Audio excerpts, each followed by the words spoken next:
Thanks for doing this. Thanks for chatting. Like I sort of hinted at in our little Twitter exchange, when I was first putting together a list of people that I wanted to talk to back in end of April, beginning of May, um, the whole goal was to really talk to people, A, that were doing interesting things during quarantine or still putting out music during quarantine, because I know that it was weird there for a while. Um, and so knowing that you were in Germany for the duration, yours was one of the first names that I put on my list. So I'm glad that we actually got to talk. This is Yeah, man. Well, thanks a lot for talking to me. It's awesome. and Really appreciate it. You the know. situation has obviously changed an awful lot since I put the first list together a few months ago, for a variety of reasons. But I'm glad we get to catch up now. So for those that don't know, obviously you talk about it on social media quite a bit, but for those that don't know, you've been in Germany since March, essentially. I've Um, been here since December. oh wow, Yeah. I will have been here for a year in December. wow, So, yeah. So my girlfriend is German and she lives here. And last year we had been doing like this like swap where she was mostly coming to visit me, and I had come to see her as well. But mostly she was coming to me because I had a really like intense tour schedule last year. And then she came to stay with me for 3 months, and we had agreed that I would come back here for 3 months to be with her. And I was just wrapping up my stay here, and I just finished my European tour, and I was getting ready to come back to the States. She was going to follow me a week after I got to the States, because I had dates in California with Adam Fawcett booked. oh So yeah, yeah, I was literally flying directly to those tour dates from here, and then I was going to fly home, and she was going to fly to Chicago, and we were going to meet, and then we were going to take my van, which is still in Chicago right now, and drive it back to, like uh, to here, or I wow, mean, sorry, not to here, yeah, to Bloomington, Indiana, where I live. right, So basically, we were still in Germany when Trump tweeted out that nobody would be allowed to travel from the EU back to the United States. And of course, he wasn't clear because he's a fucking idiot, and like right, says something, and everyone has to figure out what the legal right, ramifications of it are, right? So for a couple of days, we didn't know whether or not I would even be able to get on the plane, that was taking off in literally 3 days. You know what I mean? Like yeah, to go back to the United States. And so in that short period of time, we decided that I would change my flight while I could.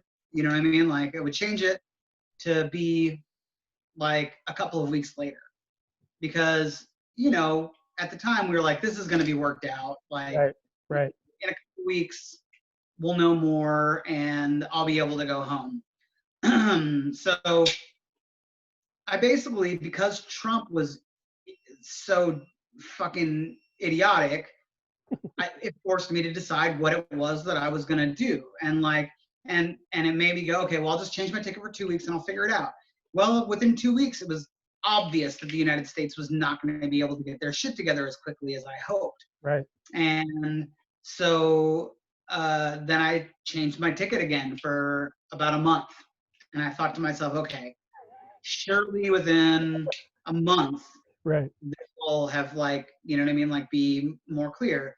And all that happened was I just started realizing more and more that like I probably didn't want to be back in the United States.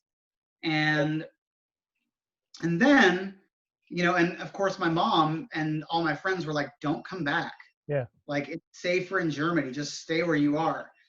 And, part of me was like, I don't care. I need to go home.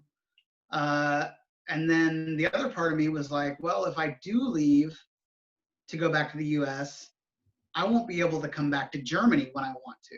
right, And like, and my girlfriend lives in Germany. And, like, and of course, she can travel to the United States, like, because she has dual citizenship.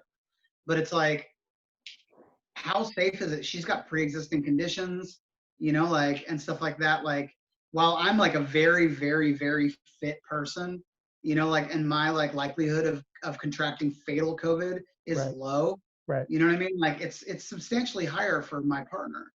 And like, do I want to risk forcing her to come back to the United States so that we could be together, you know, like when all this is going on? And do I want to like risk being stuck in the United States with an authoritarian dictator, Right. you know what I mean? Like potentially at some point being reelected, you know, like, and consolidating his power potentially, you know, like during a pandemic where my passport is worthless because the American passport is literally worthless right now. Right. Or do I want to stay in this place with the woman I love, you know, like, and when all of my loved ones are telling me that I should just stay anyway. And then it was like, well, I'm just going to stay in Germany. So I have literally just sat and watched every day, you know, like what's going on in the United States. And like my position is different because I don't feel the anxiety in the way that it's like a direct threat, the way that it is to Right. other Americans. Right. Um, while I also get to experience American news and media, and I also have the access to German and other international news sources as well. So I have like a much broader Right. understanding of like what's going on globally with the pandemic, what information there is. Like I'm not inundated with hyperbolic fucking conjecture Right. like Americans are, because if you watch American news, most of it is hyperbolic conjecture. Right. It's not news. It's Right. not fact. You know what I mean? Like it's not even experts. It's just pundits who don't have even a fucking clue talking about shit that they have no right to even discuss. You know, like, and spun by whatever news program, you know, like it is and whatever they want you to feel, Right. you know. Right. So, you know, it was pretty easy for me to just look at it and be like, I got to just stay here and I got to do what I can from where I am, from this, like, you know, position that I am afforded, this privileged position that I'm afforded. Because being able to be here is a fucking privilege, and I know it. Does the German government give you shit for being there for as long as you have, or does, because it's a pandemic, No, do people not care? dude, this is the thing, okay? They just were like, no, man, like, your country's on fire. Yeah. Just hang out. Just go ahead and stay. Wow. Yeah. That's amazing. Like, they were like, we would not, like, if we're not willing to let the people who are from here travel to where you live, we're not going to force you to go home. Right. Right. You know what I mean? Like, it's like their German citizens are like, do not travel to the US. You know, like, because the thing is that it's not like Germans can't go to the US. It's that they can't go unless they have a visa and they have like a residency. Yeah. They have to have, you know what I mean? Like the proper, you know, like, you know, forms and like, you know, all the red tape's got to be taken care of. And like, when they're in a state where like they're like, hey, look, no, like we're advising all of our citizens to stay the fuck away from there because of like how your government is handling the situation. Yeah, they're like, we're not going to force you to go home. So that's so, I mean, I knew that was happening, but that's so embarrassing to be on this side of it. yeah, It's so embarrassing that we're that yeah, country now, you know? yeah. I mean, look, dude. And there's absolutely no reason for it. There are countries where they may not have the same health care, they may not have the same access to services, et cetera, et cetera. And so maybe think twice about going there. There's really no reason for it aside from the president and his administration and how colossally they fucked up really everything the last 4 years, but especially the last 6 months. There's really no reason for it. You know, Yeah, I mean, we have the on top of it, resources. the healthcare system is a crock of shit anyway. Yeah. So like it doesn't lend itself to dealing with a pandemic well. Right. And like, you know, that's honestly like that's one of the big things like that, you know, my partner Karina and I talked about was like, if we're going to get COVID, which is possible, anyone can contract it. Yeah. No matter how careful they are. Yeah. You know, like it's possible to contract it. where do we want to be if we get sick? You know, like, do we want to be in the United States where, like, if you get sick, they basically like go home until you can't breathe? Right. You know, like, or do they want, you know, like, or do we want to be in a country that's like monitoring you has somebody, like in Germany, if you contract COVID, they send somebody to your house every day to make sure that like you're still like functioning within like normal parameters. The Wow. moment that you cross into like any kind of a dangerous threshold, they pull you, like, you know what I mean? Like, they make sure that they monitor you every day so that they know what's going on with your status. Like, Wow. in like, this is the reason why there have been like per capita so few deaths Right. in Germany, is because of the way that they've handled, you know, people who have been infected. You know, like in the United States, like we could easily have had fewer casualties. Sure. We would have merely been like, you know, like set up these like, you know, like basically if we had set up our medical staff and hired people, you know, like to basically make sure and monitor and check in with, you know what I mean, like with people who are experiencing, you know, like the infection, COVID-19 infection, Right. and like if we had like put together comprehensive like you know tracking and stuff like that, and like to make sure that like that if you had been in a place where somebody else had contracted COVID-19, you know, like then like you would know that you had the possibility of being exposed, and so you would self-isolate, you know, like, and if you started to feel sick, you would immediately go to the doctor rather than like being like, oh, I don't know what it is yet. Let's see how bad it gets, and if it doesn't get that bad, sweet, whatever, you know, like it's Right. like the entire situation in the United States, like you look at it and you're just like, you guys are so fucking stupid. Yeah. You know, like, and here in Germany, it's like, yeah, it's not perfect, but like at least they have contact tracing, and at least like, you know, they have an intelligent way of dealing with like people who have contracted COVID, and at least I can get a test and find out within 24 hours whether or not I fucking had Right. COVID-19. Right. You know, like my girlfriend got a test on Sunday, and we knew Monday morning whether or not she had fucking COVID. Wow. You know, like it was negative. We're like, yeah, awesome. Right. This is the type of testing that is necessary in order for the test to even work. Right. You know, like, and the fact that the United States barely has this infrastructure at all at this point is like, you know, so yeah, we look at it and we're just like, we got to stay here because, like, you know, while I'm not particularly at risk, you know, like because like I am in shape to the level of like an amateur athlete, Right. you know, like, and I don't have any pre-existing conditions, you know, like my partner does have pre-existing conditions, and you know what I mean, like, and she's not like in bad shape, but she's not like an Yeah. athlete, you Right. know, like, and so like asking her to come to me to live with me in a place where things are this way, you know, like it just seemed completely out of the question. So I'm still here. Could You you know? get tested as an American? Could you get tested and treated essentially the Absolutely. same way as a German citizen? Really? Oh yeah. Really? Yeah. Dude, look, I went to the doctor the other day, and like I have insurance Yeah. here, like, but I went to the doctor before I had insurance, and like, do you know how much it cost? I paid out of pocket. I had to get like I had, you know, like I had an ingrown hair Yeah. that like gone like basically almost septic. Yeah. You know, like it Wow. was fucking gnarly, and the doctor had to like do not surgery, but he had to like cut it out Sure. of my body, right? And like, and he had to give me antibiotics and like all this shit. Take a guess how much it cost the entire thing with like a fucking surgery and everything. Here, that I don't know, $30,000. It was fucking 60 euros. Which does not equate to $30,000. Just so people know that. I That's mean, amazing. yeah. I That, mean, it wasn't like a surgery.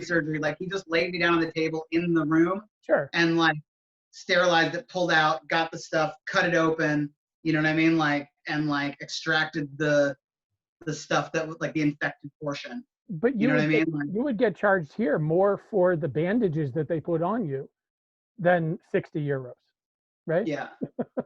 And that's without insurance, essentially. That was without insurance. Like I had to go to the doctor to get a prescription like filled for my Lexapro because I take psych meds. Yeah. And the trip to the doctor to like talk to him about how I needed it was 10 euros. Wow. Yeah. As somebody who works for a hospital and deals with insurances, both state Medicaid and federal Medicare, all the time, this conversation is very disheartening. I mean, it's disheartening from an American standpoint, yeah, but it's super heartening from a German standpoint. Oh, absolutely, I mean, yeah. Like this could easily be the United States. It doesn't have to be like that. Right.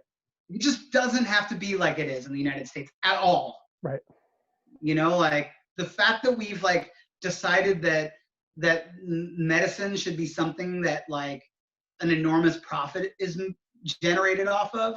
Right. You know what I mean? Like, is the crime. Like, it's a humanitarian crime. It's not like, like there's nothing normal about it. It's not okay. And that we've allowed so many of those countries to relocate where their corporate office is to, say, Ireland, where they don't have the same tax rates. So they can generate even more profit because they headquarter themselves. They move from Boston, where I am, where a lot of the biotech companies are. They'll start basically a satellite office in Ireland, move something over there. Like one guy's office has to be there. That's where their hub can be. And now they're under Irish tax rates instead of American tax rates. So instead of paying 30% on profit or whatever, they pay 3%. And so they can just keep profiting and profiting and profiting even more so. It makes me mental. Yeah. I mean, our system of loopholes that exist for corporations, like, I mean, yeah, all of it, in my opinion, has led to an extended period of a humanitarian crisis that doesn't only affect U.S. citizens, it affects people of all over the entire globe. Right.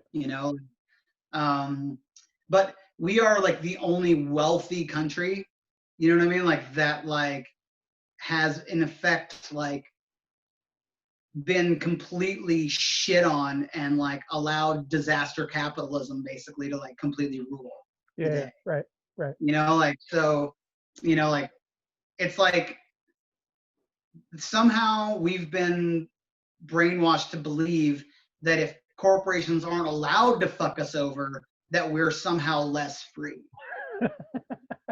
Like that's an interesting way to put it. Yeah. We're one of the most oppressed people in the world, and we feel like our oppression is almost a badge of fucking honor that makes us more free, and it's fucking stupid. Like, like when I didn't have insurance from the time I was 18 until I was 38. Okay? Wow. I might have been 37 when I finally got insurance. I can't remember exactly how old I was, but like I didn't have insurance. I got insurance in 2017. So yeah, like it's been 4 years now that I've had insurance. So I was 37 when I got fucking insurance. Yep.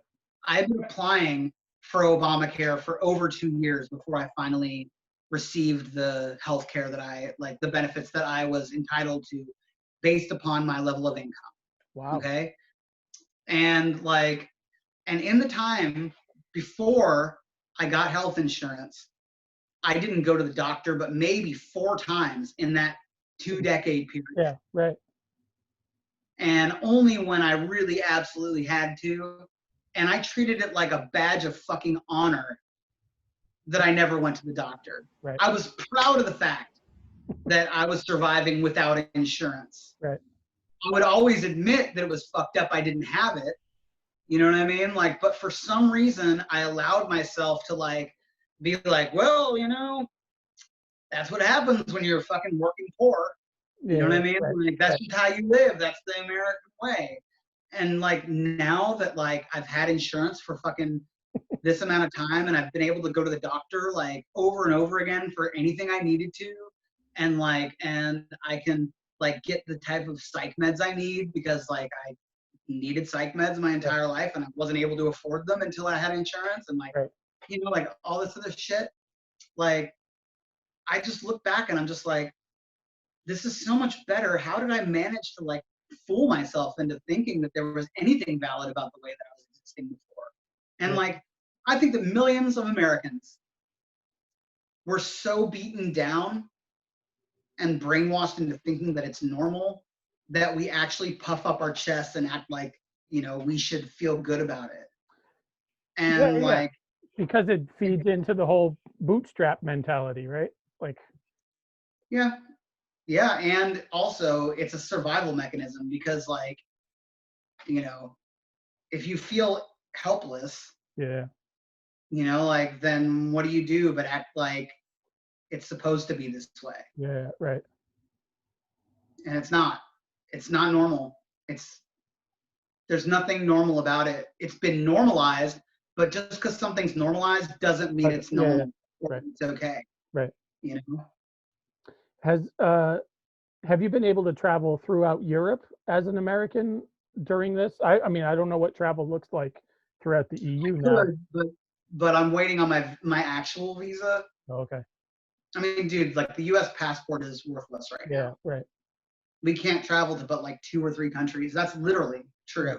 Yeah, Like we can, you have to have the proper paperwork. Like you could still, uh, if you applied for a visa for a country, you could go there, you know, like, but you would have to be approved, right? You know, like it used to be that the American passport would get you pretty much entry into anywhere just on arrival, right. right? And that's not how it is anymore.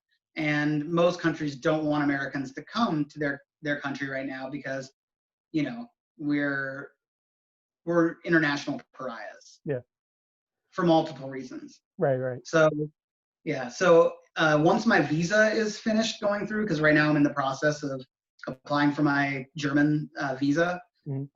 then I can go pretty much anywhere Wow. because I can prove that I've been in Germany. Yeah, yeah, yeah. You know what I mean? Like, and that like I'm a German resident. Right. So once I'm a resident of Germany, then I have different rights than like a resident of the United States basic, you Gotcha. know?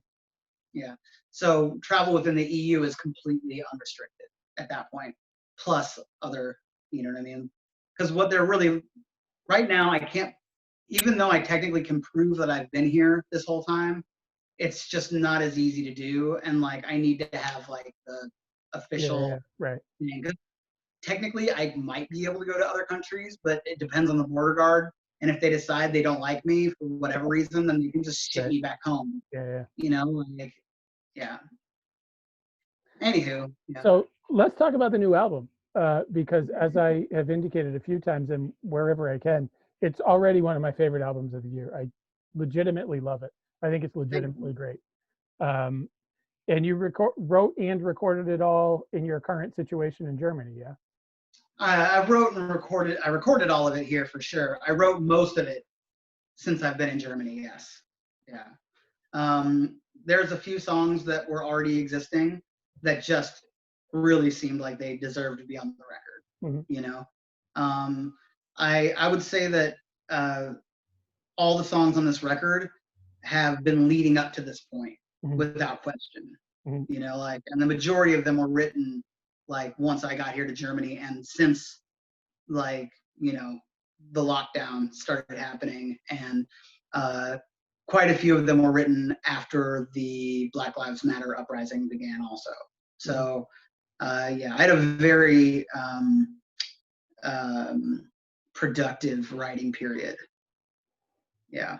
Is that is that different than normal? I mean, did all these, especially the songs that have been written since lockdown and since the Black Lives Matter stuff that really started in June?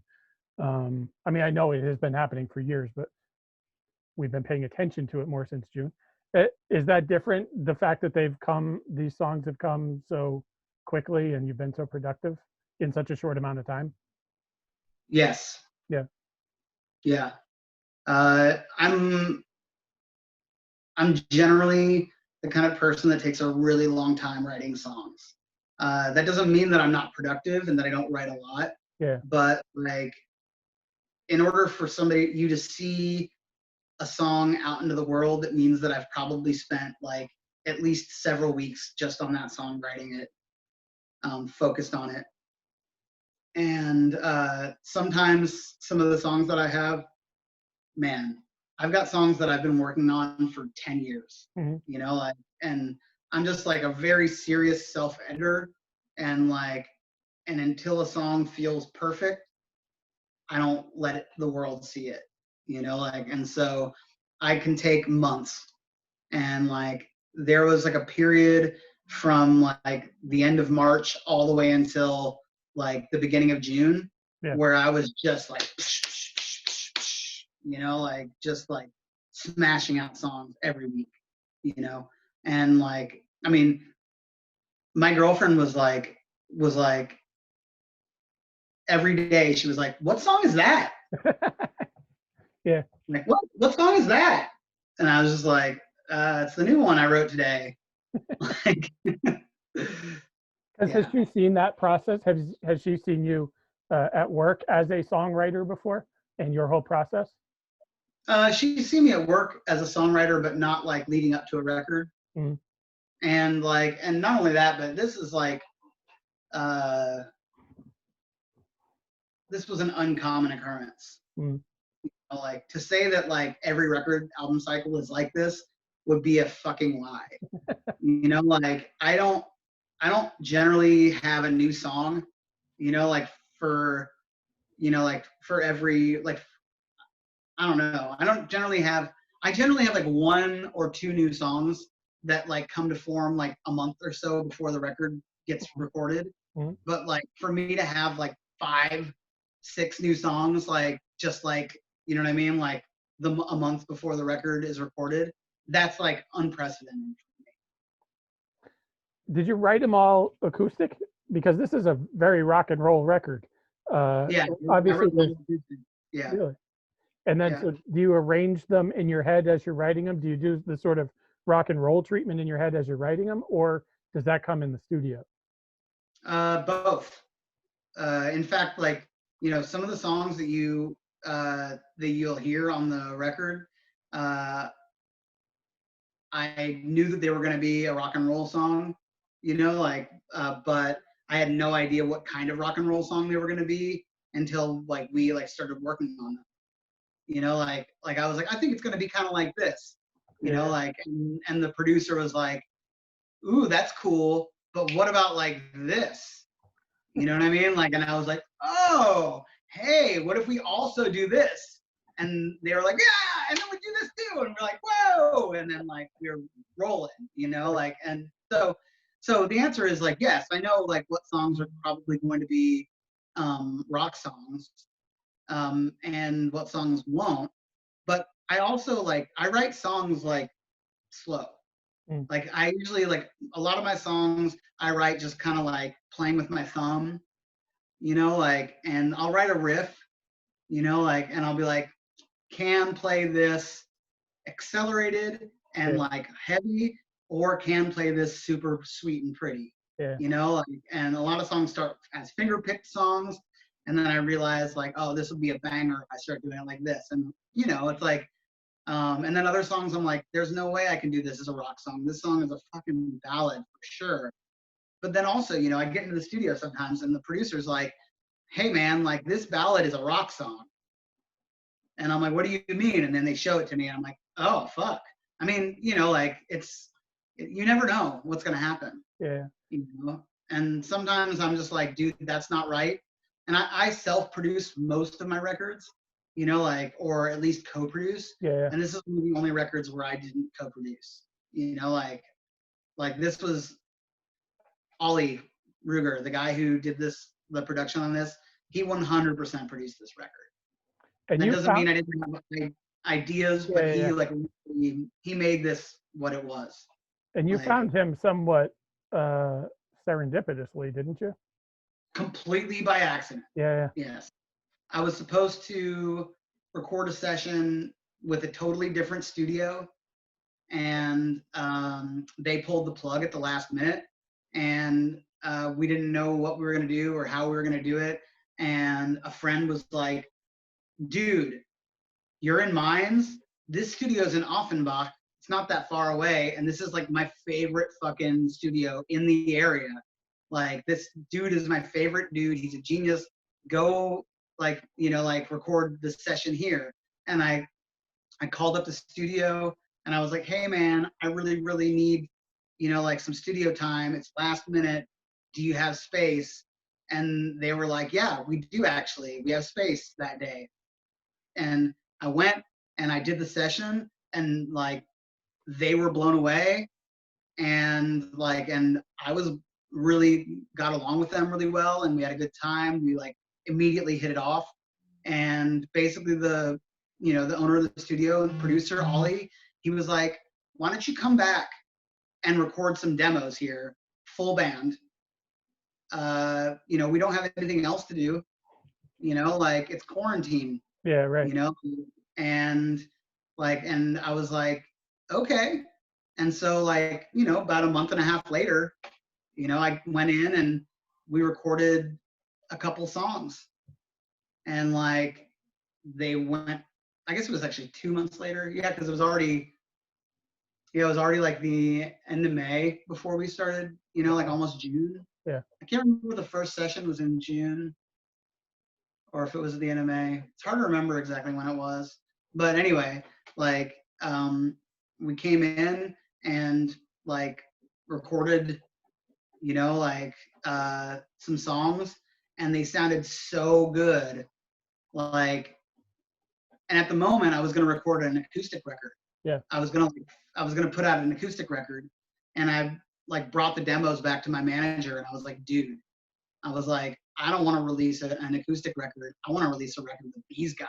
Yeah. And I played it to my manager. I sent it to my record labels, and they were all like blown away. They were like, you've got to make this a full length. And I was like, okay. And like, and I was like, okay, I want to get this record out before the election. How do we make that happen? What's the last day that we can possibly have mastering done? And so we just like looked at what the timeline was, how long we needed in order to do it so that we could have it out the week before election. And we were like, let's make it work. And like, we worked from there, and it was just like boom, boom, boom, and we got it done. You know? Wow. That's amazing. Yeah. Knowing as little as I do about the music production process, that's amazing. That the timeline, especially. We spent shockingly little time recording. Yeah. Really, like, I mean, you know, we spent, I would say, a little bit, like around 2 weeks recording it. Wow.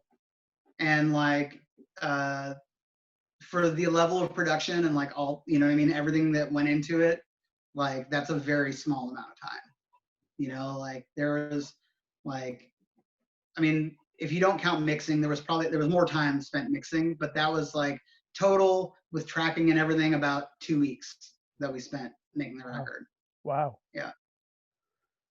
What's the normal timeline for you in terms of recording an album? Like, how does that compare? I know you said it's short, but what's a normal timeline for you? Okay, so Immortal Americans was only a week, but that's because that's all we could afford with Steve Albini. Yeah. And so we just had to be really well rehearsed. We did almost no overdubs. We like went in and recorded everything all together, pretty much. That's kind of a Steve Albini thing, isn't it? Yeah. So we were like, we got to do this in this amount of time. That was the shortest amount of time I've ever spent on a record. Yeah. Between the Moon and the Midwest, that was the longest I ever spent on a record. And we spent probably 2 months. Wow. Yeah, recording that record. And then Stay Reckless and New Home in the Old World, probably about 3 weeks or a month recording those. So usually it's about 3 weeks to a month to record like a full band, you know, like big sound production record. Yeah. How? And Between the Moon and the Midwest, like I said, did take like a couple of months. Yeah, yeah. And this is a similar level of like production and like and guitar work and like, like to that. So yeah. How much have you played with this band that you're on that's on the new record? Mm, I mean, we spent like 3 days rehearsing the songs.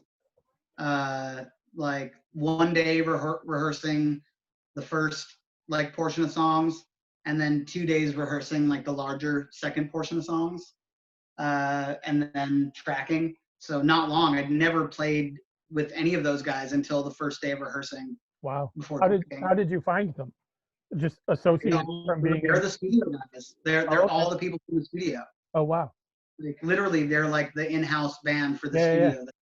Yeah, That's yeah, great because yeah, they sound great. I mean, the record itself sounds great. The songs are great, but the record sounds great. yeah. I mean, they're in a crazy good band. Yeah, and as unfamiliar as I am with them, they were very familiar with each other. So Yeah, it's like it wasn't like it was getting like four guys together that had no yeah, yeah. prior, you know what I mean, like experience recording or playing together. It was like getting four guys together and one guy had never played with everybody before, and it was me, and I was like, "Hi guys, how's it going? I'm a weird guy." Right, Like, right. So they can just look at each other like they know what they want to do basically once you tell them the idea. They probably have. I was going to say they have their own language. Obviously they're German, but they probably know well enough that yeah, how to make yeah, it. and I had sent them the demos for all like the songs, you know, Yeah. and I like I basically just like every time I wrote a new song leading up to it, I just sent it to Ollie immediately, and I was like, "You guys get familiar with this," and they charted out the chords and like and all that stuff. So yeah. Was the acoustic album you were going to record the same songs primarily, or was it No, a whole it different was batch gonna of be songs? like some new songs and then also like mostly old songs but done acoustic. Oh, okay. Yeah, yeah. Like my plan was not to release an entire record of new material. Yeah. Like I was supposed to be recording a record with John Paul White and Ben Tanner, Oh, and okay. like they're like single lock. I don't know if you know John Yeah, Paul yeah. White was in Sure. the Civil Wars and Ben Yep. Tanner's in Alabama Shakes. Yep. And like so I was supposed to go to like they were actually going to come to Bloomington and we were going to record with my band in Bloomington. In this constellation with those guys and yeah, and when that was like I was going to record an acoustic record to release during COVID because I basically just wanted to release something Yeah. this year anyway, and my idea was like I'll release an acoustic record. People will finally get like the versions of the songs that they've like wanted to hear with just me and my voice. You know what I mean? Like and then a couple new songs as teasers for like what's to come. But then I like got in the studio with those guys and I was like, I know it doesn't make economic sense, like releasing an album, a full Yeah. band album, like you can't tour on in this day and age, but like this is what's important. I've got all these songs, like that are like about real shit that's going on right now. Like Yeah. I'm gonna fucking put this out. So yeah. I think it's the Bruce Springsteen album we needed right now. And I don't know you think that Bruce Springsteen's new album was the Bruce Springsteen album that we needed? I mean Springsteen's album is good. Don't get me wrong, but it's a different sort of album for these times, especially. I think. Uh, Yeah. I think that this is sort of like the Bruce Springsteen album that we needed right now. Uh, it's phenomenal, and it's been stuck on repeat in my earphones. So Well, I hope that it's stuck on repeat in a lot more people than just your you're earphones. right. No, I mean I'm really glad that you like it. Honestly, man, like I feel like people have been responding. I'm sorry, man. If the sun's going down, Yeah, yeah. But I feel like a lot of people have really responded positively to this album so far. yeah, And I've had pretty good luck with um, people hearing it and liking it. but I've been consistently flagged for political content, and a lot of my ads haven't delivered because they were either political in nature or they were labeled as hate speech because they're anti-fascist. Really? Yeah, so Meaning like um, through Facebook or Instagram and things when you post, or really? um, the algorithm has not favored me. Yeah. Um, and that is across all sorts of different platforms. This includes YouTube and like being that I am so outspoken and political and very directly saying like I am an anti-fascist Yeah. and like and not pulling any punches about it. Saying like, yes, I am an anti-fascist, I am an anarchist, these are my politics. Like anarchy doesn't mean what you fucking think it does. Right. And you know, like in fact it actually means real democracy. And Right. if you had read a book, you would have that knowledge. But Yeah. unfortunately, you listen to like bullshit talking points and you have Right. no idea what you're talking Right. about. Like, and but unfortunately, what is true and what is common vernacular and understanding Mm. are not necessarily the same, are very much often not the same thing. Correct. And in the world that we live in, unfortunately, I am getting, you know what I mean, like tagged for these beliefs that I hold.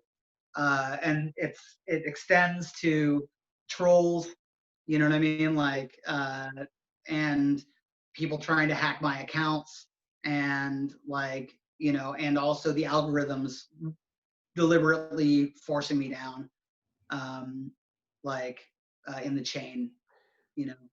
So Because your political views are so radical that you don't think people should be fascists. I mean, yes, think about what we're saying, right? That yeah, you're you're so controversial because you don't think fascism's a good thing in 2020. yeah, yeah.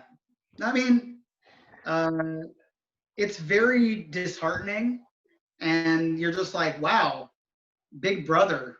Mm, You know what I mean? Like you, like I thought that the one thing, like I honestly thought that the one thing that Big Brother, like, uh, they would let it slide as long as we had money to pay. You know yeah, what I yeah, mean? Like for the ads, but that's not true. They'll let us pay the money and then just like let the ads sink. You know what I mean? Like, and not give us back the money without even letting us know what's going on.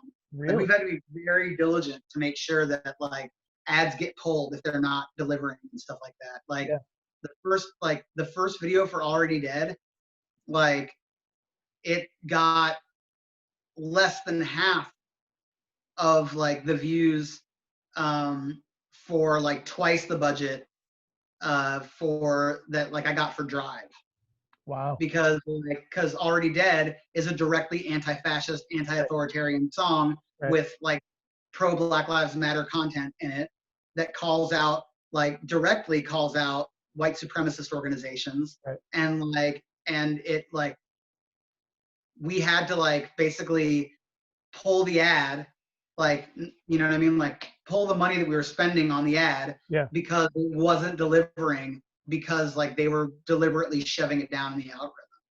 And like uh whereas Drive, which doesn't have that kind of content in it, you yeah, know what I mean, like it's just like, you know, kind of a party anthem, like, you know, like was fine, you yeah. know what I mean, like, you know, went forward. But the whole album as itself as a whole, like is flagged because the whole album has that kind of content, Right, right, you right. know, like so it's like when I make posts and like, yeah, the only thing that like gets this in front of people is when people share it and push Yeah, it forward. yeah, You know, like when, like, for example, like when people continue to share something, that's when the natural organic reach like pushes past whatever other algorithms Facebook has that they can use to like squash things. You know what I mean? Like, and so, and YouTube and stuff like yeah, that. yeah, yeah, So yeah. like if something just continually is shared, you know, like with organic reach, then they can't control that. You know, like which is why when people organically share the content that I put forward, you know what I mean? Like, that's when I get a lot of likes and a lot of like attention, you know, like, but if I have to pay for something to like be seen, then like it's not going to get the attention that it needs to get, which is generally the way that like people, you know, like in like the music industry are able to make sure that people actually do get their eyeballs on something, is by like paying to make Right. sure that it actually gets seen. Right. You know, like, so in essence, most of the time when I'm paying for something, like it doesn't get seen as much as if like people just respond to it, you know, like, and it's difficult because you don't know what people are going to respond to, and like, and it sucks because the important things that you spend a lot of money on, like videos and like all this other stuff, and the album itself gets flagged and doesn't get the reach that it should when you pay for it.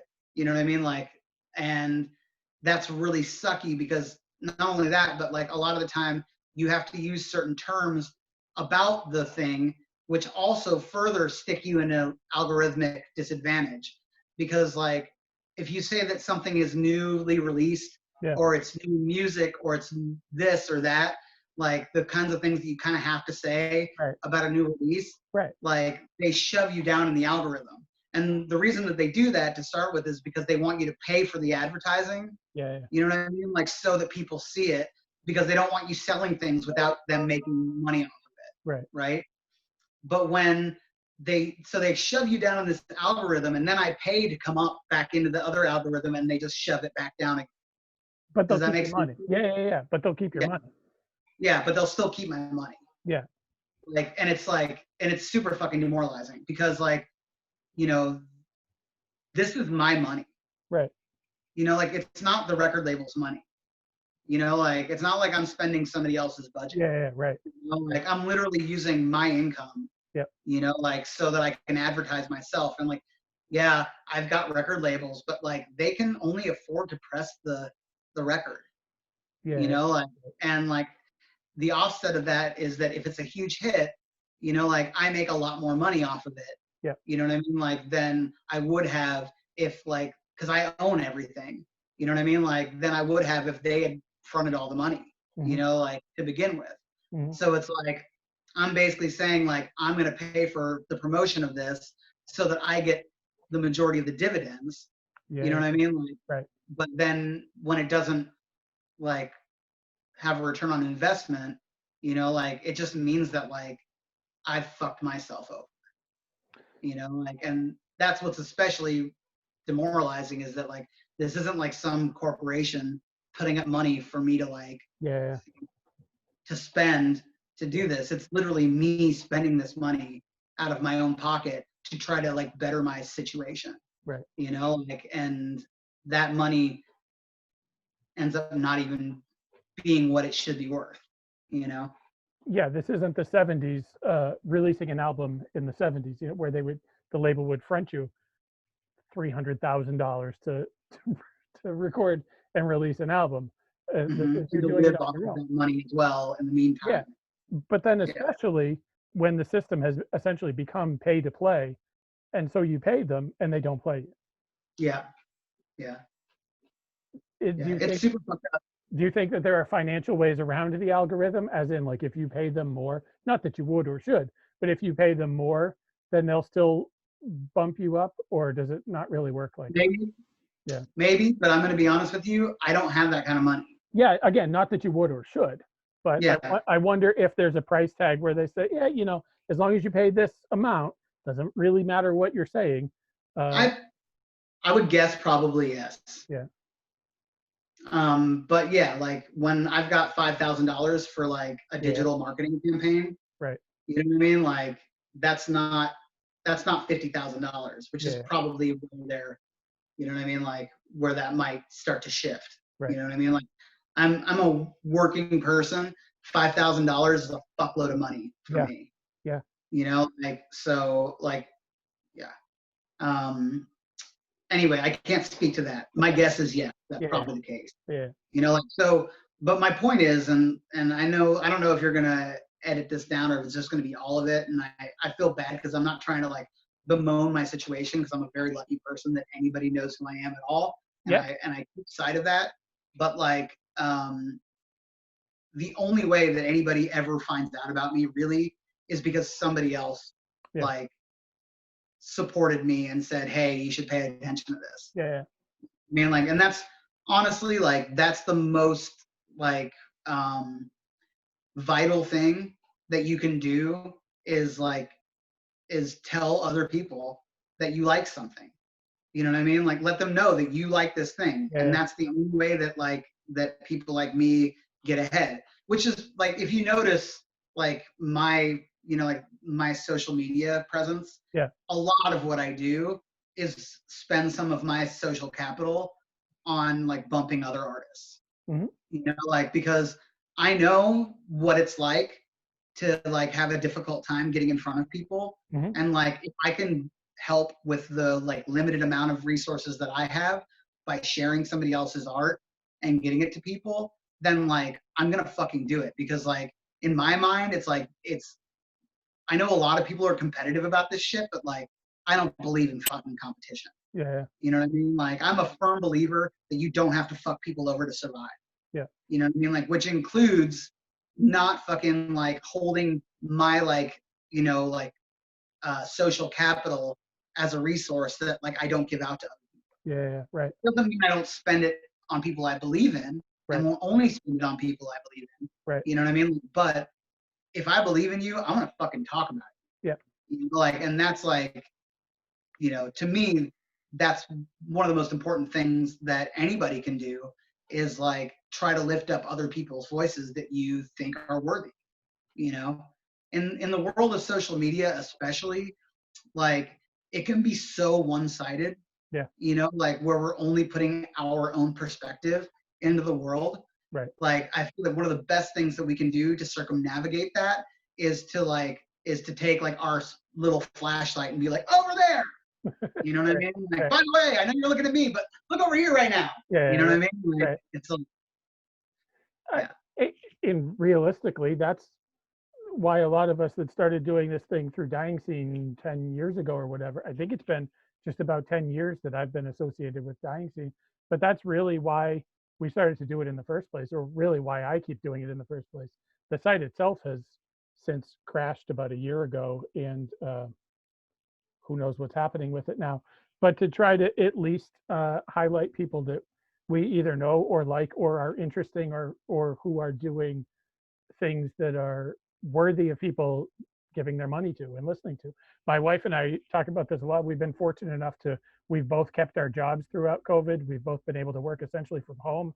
So our daughter can go to school mostly from home. So we've been really lucky. So we've been trying to, anybody that's putting out music or art or trying to support people like that, because I think that that's the most important thing for us to be doing right now. That's because we have the capital to be able to do it, but through Dying Scene, we have the social capital to be able to do it too, and to say, look, there are people out there who are fighting the good fight, and you should still be listening to and paying attention to them. So yeah, I mean, it's not just music. It's like I like to share the work of other activists. You know, like I mean, I'm a political activist. Like, you know, like I don't want like the last thing that I want is for like people to think that my particular political activism is the only fucking important political activism, or for people to think that I think that. Yeah, you know what I mean? Like, it's like I came to the conclusions that I came to because I have intelligent peers that I pay attention to. Yeah.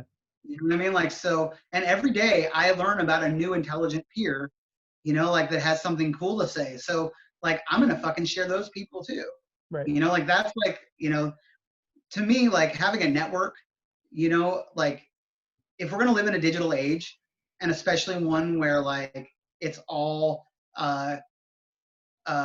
condensed through the filters of Google and Facebook, you know, like, and a couple other, you know, like small, like, you know, other ones, you know, like, but all enormous conglomerate corporations. Right. The only like way that we can save the DIY scene that like I came up in, that like all of us, like, you know, like that was important to all of us.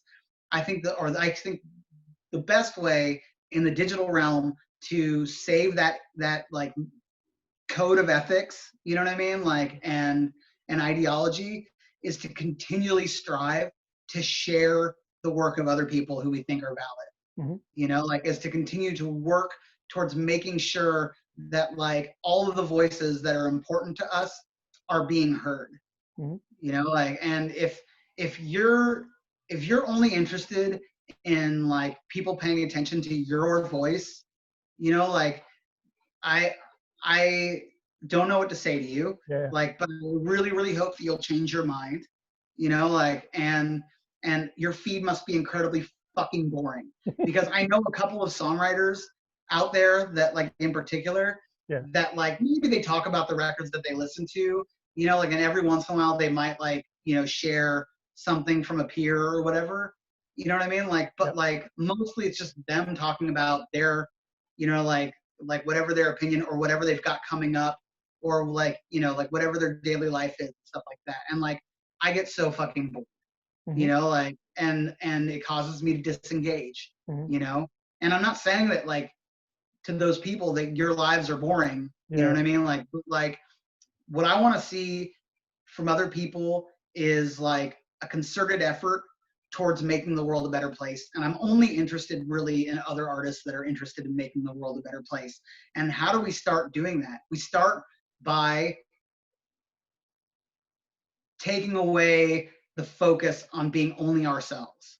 You know what I mean? Like, we start by broadening the world that we live in, and making sure that we realize that like that whatever happens and whatever way that it affects us isn't the only thing going on. It's affecting everybody. And we have to allow and make room for the other people who are being affected by those things, and show how it's affecting those other people.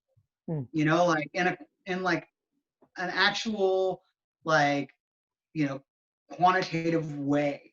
You know, like, you know, we can't just be like regurgitating opinions about things that we've like read from better people. You know, like, although it's good to have your own perspective and to make opinions and show people your opinions based off of the things that you've experienced, but like, there's always going to be somebody who specializes in something, that knows more about that thing, who's been through it in like a much more like comprehensive way, you know, like, and we need to show the world those people so that we can all understand that the human story is an enormous story, you know, like, and that like whatever happens, it may affect us most in a self-centered way, because we are like in our own heads the most, and we spend the most time like viewing through these eyes.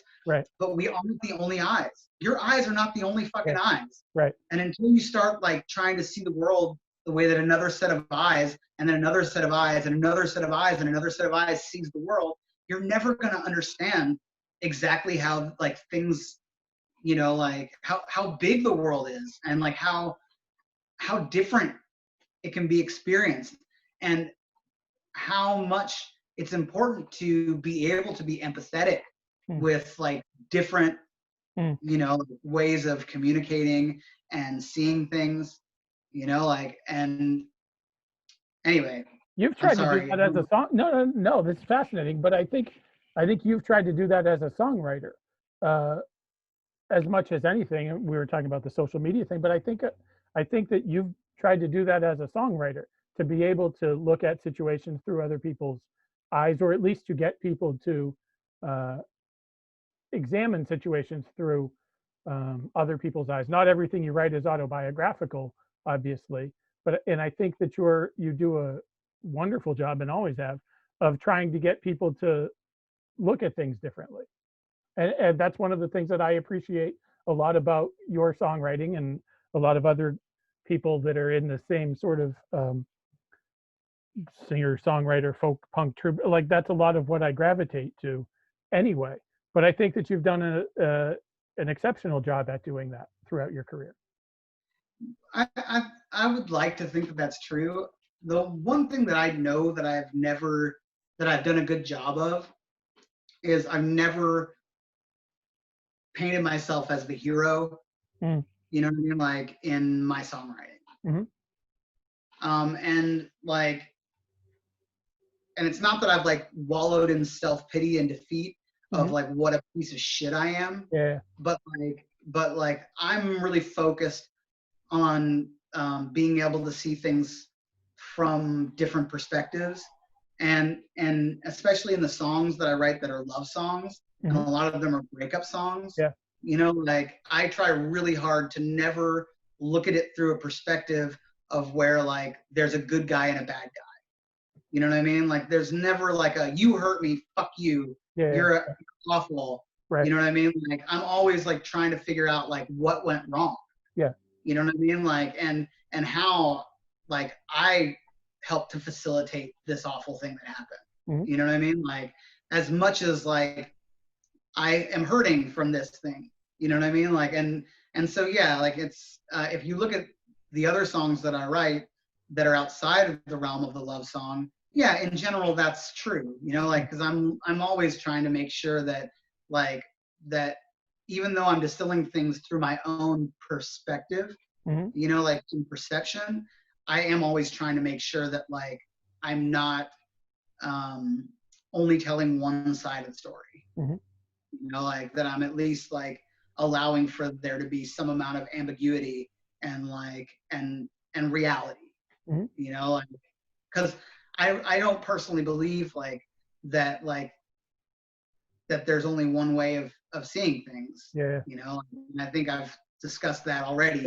Sure. You know, like, there's so many ways of looking at a thing. Right. You know, and if there's one thing that I know, it's that like I've been so sure of things in my life and come to realize how fucking wrong I was. Yeah. Later on. Yeah. You know, like, and one thing I want to say is that like as humbling and as like as anxiety inducing as that is, you know what I mean? Like, and embarrassing as it is to realize that you've been wrong. Yeah. You know what I mean? I think that it's much more embarrassing to not be able to come forward and be like, dude, I'm sorry. I was fucking so wrong about this. You know, like, and I don't even want to think about living in a world where I decided to try to like double down on all my mistakes. Yeah. Right. You know, like it's just like that seems to me like the worst kind of fucking shitty, you know what I mean? Like torture to have to live in a world where I'm trying to like explain away every shitty thing I've ever done as having had some sort of merit and value, you know? Yeah. So I'm not sure if I am still on the target here. No, you absolutely. I think what I did was important, but I'm not sure if it was important to what we were talking about. It absolutely is. It all is. Thank you for doing this. I don't want to take up too much of your evening, but this is it's been a long time coming for me. I've been looking forward to talking to you for a long time, so I'm glad that we have been able to do this now, and I hope that everybody picks up Alive in the Hot Zone, and I will share the word about it as much as I can because I think it is an important album, and that's not just to blow smoke up your ass, but I think it's an important album. In addition to being a really, really good album, I think it's an important album. Well, thank you very much. I really appreciate that, and I hope that you continue finding things about it that you love, and I really appreciate you talking to me, and I had a really good time talking to you. I will say that the socio-political songs aside, those are usually my favorite. The song "The Middle Years," I always am fascinated by how a person can crawl inside my head and write my song, like write what I'm going through and put it down on paper. And when you hear a song that does that to you, it kind of like it grabs you and forces you to pay attention. And I always went like, it kind of makes you at some level, I guess, feel less alone because other people are going through the same sort of things that you are or coming to the same realizations that you are. But that's one of those songs that when I first heard it, I said, wow, like I'm pretty sure he wrote that about me. We've only met like 3 or 4 times. How did he do that? Can I ask you a question? Yeah. So what is it about that song that like made you feel like I was talking to you? Like what's, you know what I mean? Like I would like to know. I think that you and I are roughly the same age. I just turned 41 a month ago. I'm 41 in March, so yeah, we're pretty much the same age. Yeah, right. Yeah. And I think that there are some realizations that come when you cross that 40-year-old threshold. And I know it's just 40 is an arbitrary number, uh, but it seems like it's a bigger number in your head. But I think that a lot of the self-reflection that I've done over the last few years, but especially since turning 40, uh, has kind of helped me think about things a little bit differently. Um, and also having a kid now who's becoming a teenager, and so this feels like it's my middle years period, if that makes sense. Mhm. Yeah. um yeah, it, I mean, even just some of the lines specifically, uh about teeth dancing to a song that no one can hear. I mean, as somebody who has dealt with anxiety and whatever for years, I've notoriously been a jaw clencher and teeth clencher. And so, but when I do that in my head, I'm singing a song and I felt like, wow, I've never actually heard anybody say that before. My teeth. And so to me, what that means is, when I'm off in my head and processing and whatever, like I grind my teeth a lot, or I'm playing music in my head, and so Mm-hmm. I'm like keeping the time with my mouth really, and so it was really weird to see it written down like that. As well, that's exactly right. That's freaky. That's awesome. Yeah, it's thank you for sharing with me that Yeah, you do that also, because like, being a human being, I mean, this is why we have such a hard time communicating as like a species, yeah, is like it feels so alone. yeah, You know what I mean? Like a lot of the time, whatever it is that you're going through, whatever it is that your mannerisms are, or your coping mechanisms, it oftentimes feels like those are you're the only one. yeah. Right. You know, Yep. I mean, like I know, like from an analytical standpoint, that like human beings aren't all that like individual. Yeah. You know what I mean? Like it's like, yeah, we're all, our own people, and like we have free will and stuff, but like only to a certain extent. And there's only like certain number of different types of like, Yeah. biochemical, you know what Yeah. I mean, Right. brain, like algorithms, so to Right. speak. You know Right. what I mean? Like there's only a certain number of biological coping mechanisms too, Yeah. to like based upon these like feelings that we have and stuff like that. So like the fact that like what that's like, like, and the fact that I was able to write that, Yeah. and like I wrote it just thinking like this is the thing that I'm thinking. Yeah. You know what I mean? Like, and like you heard it and you were like, fuck. And now you're Yeah. doing that. And I'm like, God damn it. Thank goodness that I fucking decided to keep that line in the song. Yeah. Like, because now I know that I'm not the only one who fucking like, you know what I mean? Like Oh, who sure. like plays songs, you know what I mean? Like Constantly. grinding Yeah. my teeth, Yeah. you know? Constantly. Yep. And I had never thought about it before. But then hearing that line, uh, it went from a thing that I had never thought about before to a thing that I went, oh yeah, I've always done that. Like always done that. It's really bizarre how like that sort of switch flipped. And that's Mm-hmm. not the only part of the song, obviously, but just that line in particular went from, oh, I've done that forever and never realized that I did it. But yeah, I've done that forever. And it's a thing. Yeah. That was cool. That's awesome, man. Thank you. Yeah. Yeah. Austin Lucas, thank you very much.